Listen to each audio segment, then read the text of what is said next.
Silav êvar baş şevanno çend nûçeyên ku me amade kirin dixwazim jara pêşkêş bikim pêşî meseleya Rêzdar Abdullah Öcalan ka dawekî çawa dike parêzerê wî îro axivîne em cî bidin daxuyaniya parêzerên wî paşê ka em birêya parêzerê wî zanibin ka çi dibêje ji dewleta Tirkiye çi dixwaze yan jî bangek çawa li dewleta Tirkiye dike Büroya Hukukê ya sed salê asrîn jê re dibêjin ragihand ku rêberê pekekî Abdullah Öcalan dehevdîtina xwe ya bi awqatan re gotiye prensîba hêviyê gavekê ku divê dewleta Tirkiye bavêje. Ev mafê hêviyê divê gavekî dewleta Tirkiye bavêje. Yani prensîba hêviyê tê wê manê yani serbestiya min. Büroya Hukukê ya sed salê di derbarê hevdîtina parêzeran ya 16 Oktoberê yani meha cotmehê ya îsal am vê mehê em tê dane bi Abdullah Öcalan û girtiyên din ên li Îmraliyê re hevdîtin pêkanî bû encama vê bawekî nivîskî weşand. Di daxuyaniyê de hate diyarkirin ku di hevdîtinê de li ser rewşa girtiyan li ser statûya wan ya hukukî agahî hatine parvêkirin. Fikir nêrînên Öcalan ên di derbarê pêkanîna aştiyê de ji raya giştî re hatine ragihandin. Wekî din di hevdîtinê de rewşa hukukî ya Rêzdar Abdullah Öcalan di çarçoveya biryara mafê hêviyê ya dadgeh mafê mirovan ya Ewropayê de yek ji mijarên sereke ên guftûgoyan bû yan jî sohbeta nava wan bû.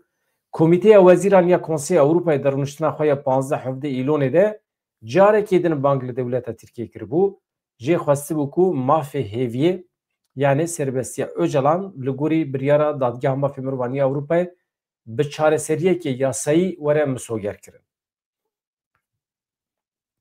Prensîba hêviyê dibêje Rêzdar Abdullah Öcalan gavekî ye ku divê dewlet bavêje yetî. Öcalan li ser vê pêşketinê tekezî li ser giringiya prensîba hêviyê kiriye. Rast de rast tiştekî bawekî vekirî gotiye. Çi ye? Prensîba hêviyê gavekî ye ku divê dewlet bavêje. Divê êdî bî vî barî rake. Yani ev kombûna li pêşiye, pirskirêka li pêşiya vê pêvajoyê êdî rake. Ev meseleyeke ku êdî tesîrê bandorê li hezaran kesan dike. Ji kîjan aliyê ve lê binêrin divê ev were rakirin. Ji aliyê hukukî ve ji aliyê meseleyên siyasî ve divê ev yek êdî çareser bibe. Siyaset, edalet jî vê yekê dixwaze. Aştiya rastîn ew e ku Kurd di nava hukukê de cihê bigirin. Abdullah Öcalan bi bîr xistiye ji parêzeran re wekî di banga xwe ya 27 Sibatê ya ji bo civakekî aştîxwaz û demokratîk de hatiye gotin, divê her kes karibe bawerî neteweya xwe bi azadî îfade bike û bijî. Yani her kes karibe hem baweriya xwe hem aidiyeta xwe yani netewa xwe bi azadî îfade bike û bijî. Ev tê çi manê? Yani netewa xwe bi azadî bijî hemî heqê xwe ê netewî di pratîkê de pêk bîne. Heqê wî ye. Mafî wê dewleta Tirk mecbûr e rêl ber vê yekê veke dibêje Abdullah Öcalan. Li gorî daxuyaniyê Öcalan her wiha diyar kiriye ku divê Kurd baweyekê giştî di nava hukukê de cihê xwe bigirin. Aştiya rastîn jî ev e. Öcalan aniye ziman ku heta îro hukuka Kurdan hatiye paşguhkirin. Lê divê îro hukukekî entegrasyona demokratîk were avakirin. Wekî din balkişandiye ser wekheviya jin û mêran jî gotiye ku bingeha pirsgirêkên civakî û siyasî newekheviya jinê ye û çareseriya vê yekê jî bi ramaneke sosyalîst pratîkeke jiyanê ya azadîxwaziyê ancak mümkün e. Yani ew jî azadîxwaziya jinê. Ev meseleya wekheviya jin û mêrê ji bo civaka mühîm e lê ne meseleyekî esasî ya doza Kurd û Kurdistanê ye. Yani dawa netewî a Kurdan meseleyekî cuda ye. Ama wekheviya jin û mêr ev meseleyên civakî ê hemî netewan e. Di nava Ewropeyan de jî ev pirsgirêk hene. Li Swîsrê jî heye. Yani wekheviya jin û mêr divê were çareserkirin. Ew tiştekî din e. Ama anha hala hazir Kurd heqê xwe netewî dixwazin di jiyana xwe de pêk bînin. Ev pêvajo ji bo wî ye. Wekî din çi gotiye xebatên jîneolojîk dibêje ez dişopînim. Qîmetekî mezin didim van xebatan. Silavê xwe yên taybet ji hemû jinan re girtiyên din ên zindanan re dibê dişînim. Bang li her kesî dike dixwaze fehm bikin pêvajoyê aştiyê, civaka demokratîk kûrtir bikin, beşdarê vê pêvajoyê bibin.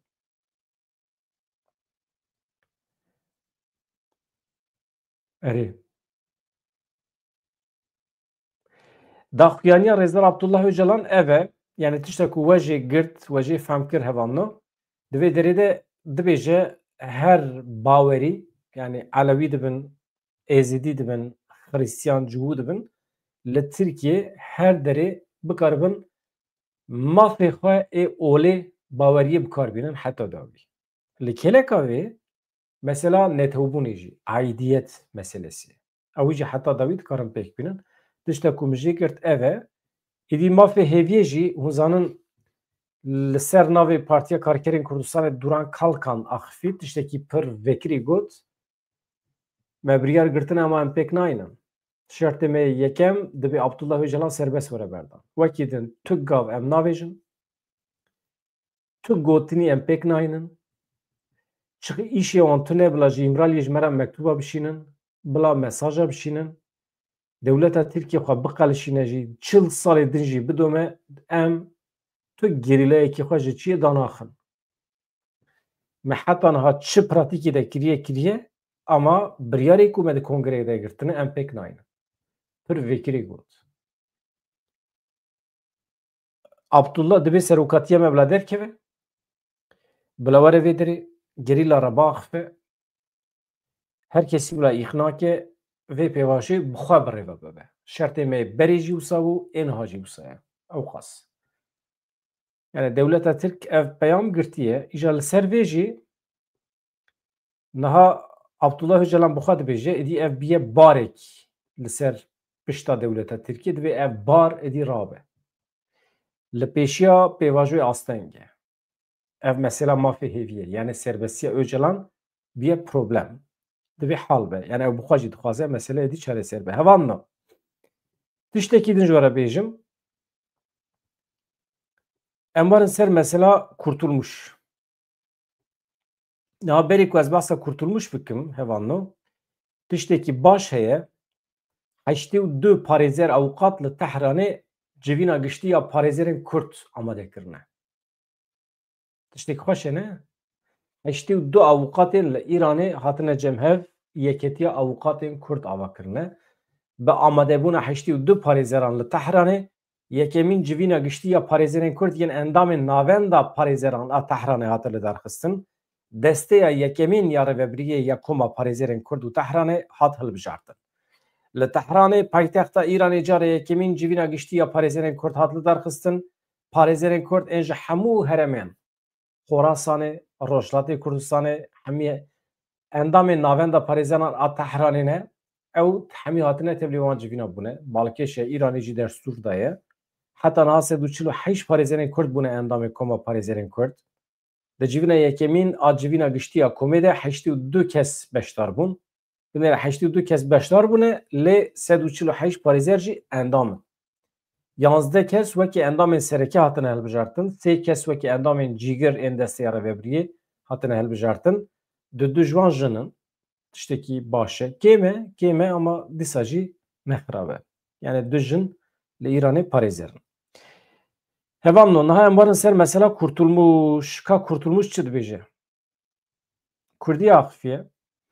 Yani ew Kurtulmuşê ku heta niha li Meclîsa Tirkiye rê nedide axaftina Kurdî û di qeydên meclîsê de zimanê Kurdî wekî X dinivîsand ve ya heqaretekî cidî ye li milletê Kurd, îro raviye çûye Amedê li şaredariyê hem Kurdî axifiye û hem jî ev axaftina wî di qeydên meclîsê de hatiye bicêkirin. Tiştekî baş e, erê baş e. Têra me dike? Na. Têra me nake. Nebese. Yani em ji tu însanekî Tirk lütuf hêvî nakin. Kesekî diyarî nade me. Heqê me ye, em heqê xwe bikartînin. Zimanê me bi qasî Tirkî biqîmete. Ez nebêjim ji Tirkî bêtir, ji ber ku her ziman ji bo wî milletî pîroz e. Zimanê Kurdî jî ji bo Kurdan pîroz e. تو کسی nikare qedexe Kurdî bîne rojevê li ser bax vejî. û kesekî nikare serbestiya Kurdî weke diyariyekî pêşkêşî me bike. Em qebûl nakin. Ne wisa ye. Ew dewletên ku Kurdî qedexe kirine weke dewleta Tirkiye ku serkêşiya wê Numan Kurtulmuş kiriye û ya jî Tayyip Erdogan, Tansu Çiller kî dibe bila bibe rêvebirên dewleta Tirkiye hemî vê yekê ne weke lütfekî weke xwe rexnekirinê divê qebûl bikin. Yani pêşî xwe rexne bikin, pêşî sûçê xwe qebûl bikin, paşê jî çok din ji milletê Kurd lêborî bixwazin. Paşê Kurdî biaxivin. Ez li ser wê qenaetê me. Ez li çêpika nadim. Ez pêşî axaftina wî jware bixwînim hevalna. Hûn ê bibînin ka daw çi ye, mesele çi ye. Ne xirab e axaftina wî. Lê têra me nake. Ne tiştekî ye ya. Yani êdî em xistina rewşekî wisa berbat, rezîl ku yek tê destê xwe serê me dide em hema şukur dikin. Yani em nelayîqê vê rewşê ne. Em milletek qedîm ê rojhilata navînin, ê Mezopotamyê ne, milletekî kevnin. Ez nebêjim milletekî birrêz û bi qîmet nebêjim ji ber ku her millet birrêz e û qîmet e. Lê em kevnin. Heqê me ji hemî milletan zêdetir e. Serokê Parlamentoya Tirkiye Numan Kurtulmuş li Amedê tevlî merasima vekirina sala akademîk û zanîngeha Dîcleyê bû di derbarê pêvajoya çareseriyê de axifiye. Numan Kurtulmuş çi got? Em ê vê carê bi ser kevin. Vê carê aştî wê bi ser werbe. Vê carê aramî wê ser werbe. Vê carê biratî wê bi ser keve. Kurtulmuş di destpêka axaftina xwe de bajarê Amed wekî navendekê giring ya şaristaniya mezin ya Kurd weke şaristaniya İslamê pênasê kir. Erê rast e. Numan Kurtulmuş wekî din çi gotiye? Amed yek ji wan bajarên me ên nadîde ye ku senteza di navbera Rojhilat û Rojava de, di navbera Mezopotamya û Anatoliye de baweyekî herî baş pêk hatiye.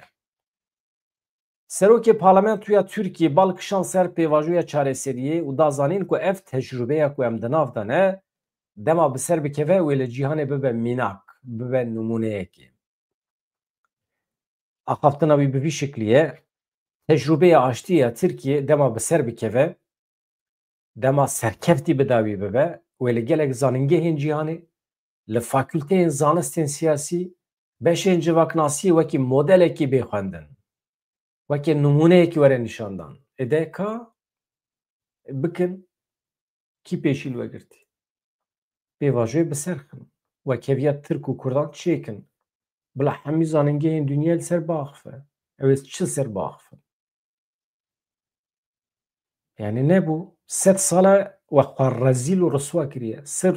Sirf ji bo Kurd mafê xwe bi kar neynin we milletê xwe tî û birçî hîşt we bi milyonan ton bombe baran ser ewladên Kurdan we xwe jî rezîl kir we em jî rezîl kirin we par di meha cotmeyê de êrişê ser 2 sal berê hefteyekî beriya êrişa Hamasê ya ser İsraîlê dewleta Tirkiye li Rojava xist milyarek dolar zirar da Rojavayê Kurdistanê. Bi qasî 5 şehîdên me çêbûn. Ji sivîlan û ji eskeran. İja radibin ji min re basa beşên civaknasî, zanistên siyasî, fakülteyên li cîhanê wê li ser me tezan binivîsînin. Ew tiştek ku tu aniha hewl didî bikî Numan Kurtulmuş xelkê 500 sal berê kiriye, xilas kiriye, qat kiriye, daniye derê xelkê ev mesela xwe hal kir, xilas bûye.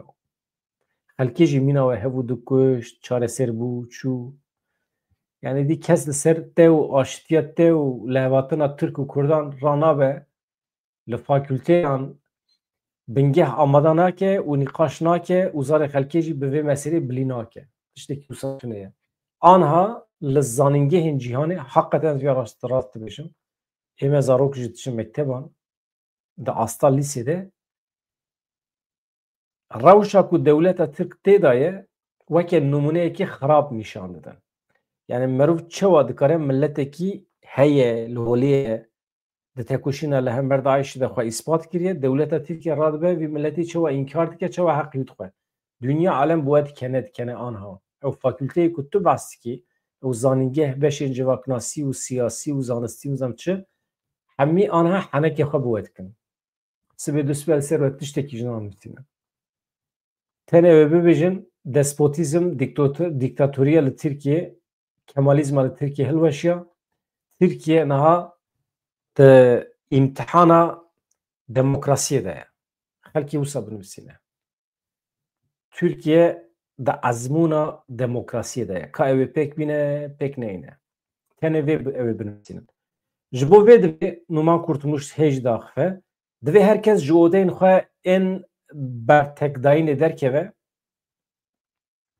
acib li ser berjewendiya hevpariya vî welatî bifikire divê herkes ji odeyên xwe yên bertekdayînê yani êdî reaksiyon nîşane de kevirê destê xwe de yani divê kevirê destê xwe de berde êdî li ser berjewendiyên hevpar ê vî welatî bifikire bang li aliyên siyasî jî kiriye dev ji rojevên xwe ê teng berdin yani dawa tiştê biçûk nekin li ser berjewendiya 86 milyonê û hemû gelên herêmê bifikirin tamam viya gotinekî rast e min got belkî ew ê bibêje ser faydeya 86 milyonê bifikirin min ê bigota na 86 milyon ew kesên di çarçoveya Tirkiyeyê dijîn Kurd û Tirk ama ême berjewendiyên Rojavayê Kurdistanê Başûrê Kurdistanê û Kurdên li her derê dunyayê jî ew xema me ye em wan jî difikirin Numan Kurtulmuş mafê zimanê zikmakî behsa wî jî kiriye hevan çi dibêje dibêje ez mafê zimanê zikmakî diparêzim mesela gotinekî gelekî balkêş bikaranî zimanê zikmakî wekî şîrê dayîkê helal e yani zimanê dayîkê wekî şîrê dayîkê helal e gotina rast e li vî welatî tu kes nikare ji ber ku dixwaze zimanê xwe bikarbîne were darizandin mehkeme kirin zulm lê were kirin li ser ziman cudakarî nayê kirin dibêje Guten Tag Numan Kurtulmuş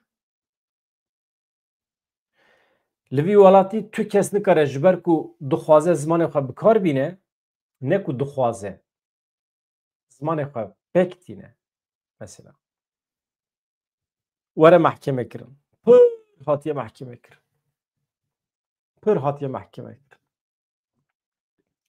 mesele ne tenê mehkeme kirin yani însanekî zimanê xwe bikartîne ji xwe divê neyê mehkeme kirin divê îmkan hebe zimanê xwe bikarbîne mesela li ser ziman cudakarî nayê kirin tamam cudakarî mikiriye ji yani tu van gotina çawa tînî li Amedê dibêjî yani hakikaten yani merov hinekî şerm dike ya yani li ser ziman cudakarî nayê kirin ya beriya me hekî ê ku got ev ziman qedexeya li vê derê nayê axaftin me ez bûm di komîsyonê de cudakarî çi ye yani em ana bi van gotina bixapin yani sal 2025 em rabin bi van gotinên Numan Kurtulmuş em bixapin yani tiştek wisa dibe li ser ziman cudakarî nayê kirin Allah na cudakarî tê kirin dewleta Tirkiye dike rêveberên dewleta Tirkiye dikin cudakariyê jî dikin bavê cudakariyê jî dikin cudaxwazî jî dikin cihêkariyê jî dikin her tiştî dikin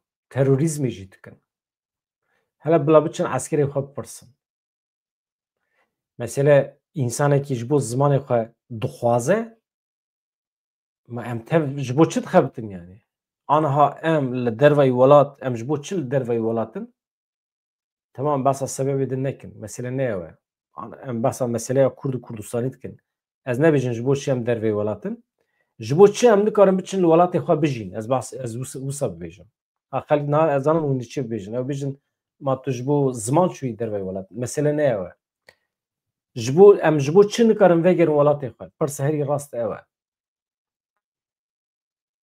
çünkü Kurdistan hebiye jî belkî em bihatan Ewropayê bijiyana çünkü însan ku derê bixwaze divê wê derê bikaribe bijî ew tiştekî din e ama însan kengê bixwaze divê karibe vegere welatê xwe madem wisa em çima nikarin vegerin welatê xwe tirsa kuştinê lêdanê îşkenceyê girtinê heye ji ber ku em dixwazin mafê Kurdan were garantîkirin misogerkirin tenê em wî dixwazin tiştekî din em naxwazin kî me çi kirî me mal û milkê Tirka diziye me dest daniye ser welatê Tirka me perê Tirkan diziye derxisiye derve Tirkiye na me çi kirî tiştekî nekiriye Rojava Karwan mala te ava herêbî mamoste Hevan nuşkerema xwe re ez di nava vê bültenê de bînim bîra we abonetiya we gelekî mühîm e hem bibin abone û hem jî bibin endam ez pir kêfxweş dibim şad bim mala we ava ez razî me ev du mehin em pir xweş pêş dikevin eger em bi vîya we dewam bikin em dibin kanala yekem ya netîvî ji xwe em yekemin ew meselekî din e di nava hemî kanalên Kurdî de kanala ku herî zêde bala Kurdan dikişîne em in mala we ava herê bin serbilindim bi we hêvî dikim hûn jî serbilind bin bi me Niha Numan Kurtulmuş dibêje li vî welatî tu kes nikare ji ber ku dixwaze zimanê xwe bi kar bîne were darizandin were mehkemê kirin li ser ziman cudakarî nayê kirin temam min gotinê xwe got ji xwe temam ev zêdetirî sed salekî ye bi tezên Sykes-Picot ên perçe bike birêve bibe rojhilata navîn anîne vê rewşê armanca wan ew e hîn zêdetir perçe bikin armanca me ew e ku em hîn zêdetir yeketî çê bikin sînor danî navbera gelên herêmê lê nekarîn dilê wan ji hev biqetînin ez hinek cuda difikirim ez dibêjim nekarîn sînor dayînin nava milletê Kurd milletê Rojavayê Kurdistanê Bakurê Kurdistanê hê jî dostin hê jî xizm û eqreban e nekarîn millet perçe bikin ama dilê milletê Kurd û dilê milletê Tirk ji hev dûr ketiye yani vê rastiyê dî bibînin ji hev hez nakin ya ne Tirk ji Kurd hez dikin ne Kurd ji Tirka hez dikin sebeb ew mantalîteya ku Numan Kurtulmuş pê hatiye perwerdekirin ha îro dibe ku tobe kiribe ji ser kufrê derketibe hatibe ser rêya heqîqetê ez wî nizanim lê tiştekî heye ku ev mantalîteya nijadperestî şovînîzma ku li mektebê Tirkî heye Numan Kurtulmuş jî para xwe têra xwe jêgirtiye û hê jî milletê Tirk para xwe jêgirtiye elbet millet ne sûcdar in lê encama perwerdeyê pir xirab e welhasil dibêje gelo çi Niseybînê ji Qamişloyê cuda dike çi Surucê ji Kobaniyê cuda dike ez zanim çi sînorê dewleta Tirkiye duwarê wan ê bêtonî cuda dike ez wî zanim ka ji Niseybînê derbasî Qamişloyê bin kî astengî derdxweş min re bêjin mesela gelo çi Niseybînê ji Qamişloyê cuda dike sînorê te duwarê te bêtonî û eskerên te û mantiqa te cuda dike Niseybînê ji Qamişloyê Surucê ji Kobaniyê yani ez bi xwe li çepika nadim ji gotinên wî re Kurdê me hene şa dibin kêfxweş dibin dibê bravo temam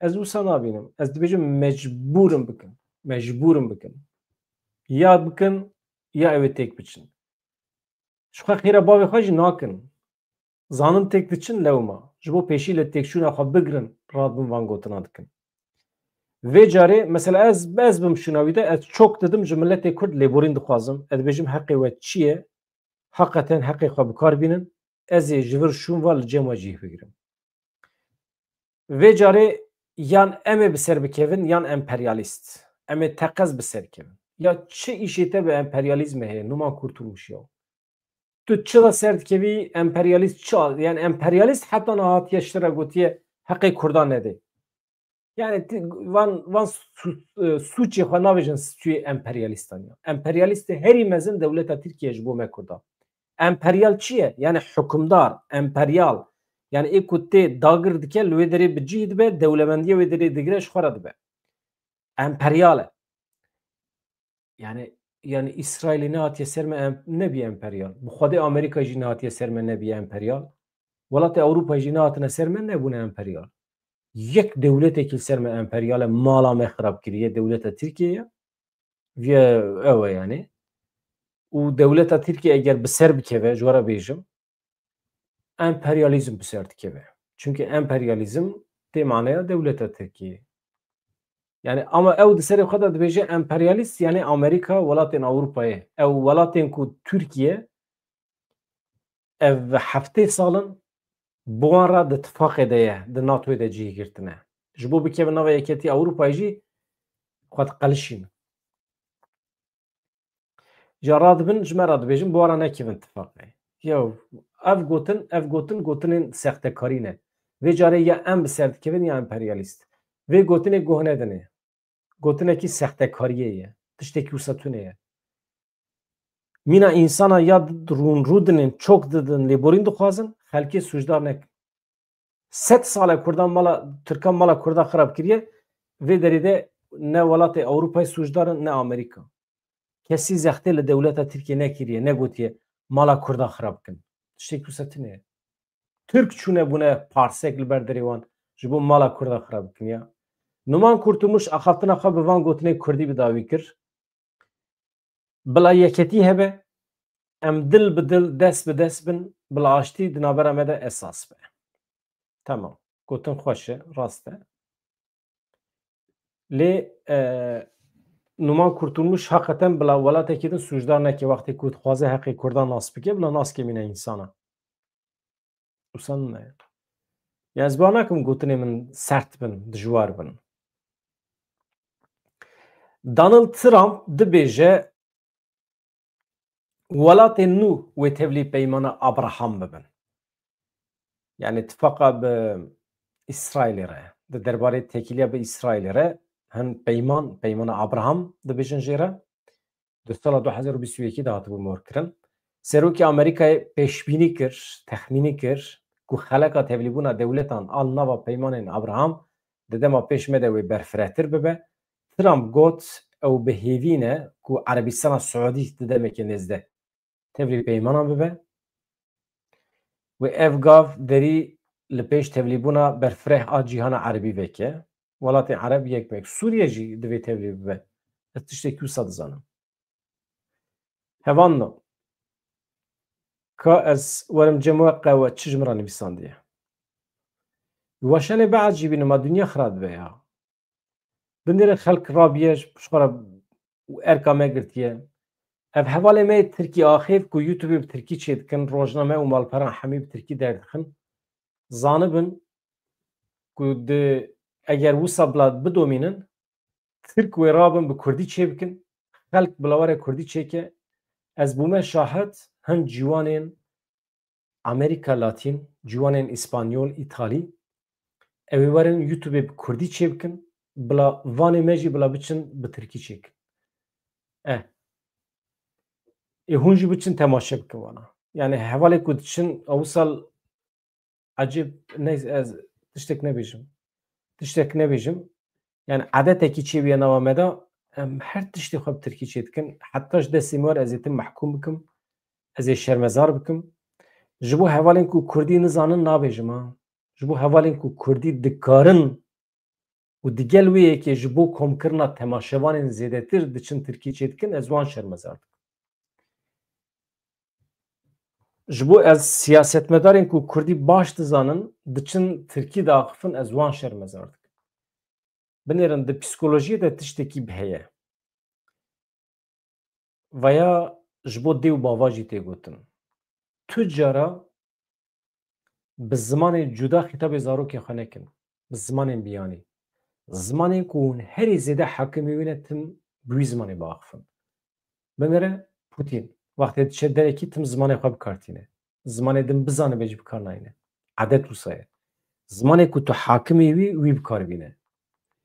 Tu wextê ku rabî Tirkî xîtabê zarokê xwe bikî tu nikarî bandor lê bikî. Çünkü Tirkiye te devok tê daye.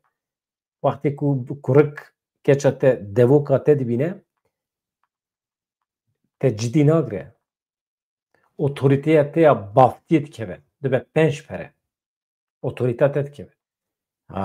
Lê tu Kurdî, tu bavekî Kurdî ka Kurdî biaxive bi zarokê xwe re. Wextê ku ew zarokê te nikaribe Kurdî bersiv bide te, Kurdiya zarokê te bi qasî te ji xwe nexurt te, wê demê otorîte te çê dibe ser zarok. Tu her tiştî bi zarok dikarî bidîkirin. Mekteba wî jî dikarî bi rêve bibî. Karê wî jî, îşê wî jî, her tiştî wî jî dikarî bi rêve bibî ji ber ku te otorîteya xwe bi zimanê xwe çêkir.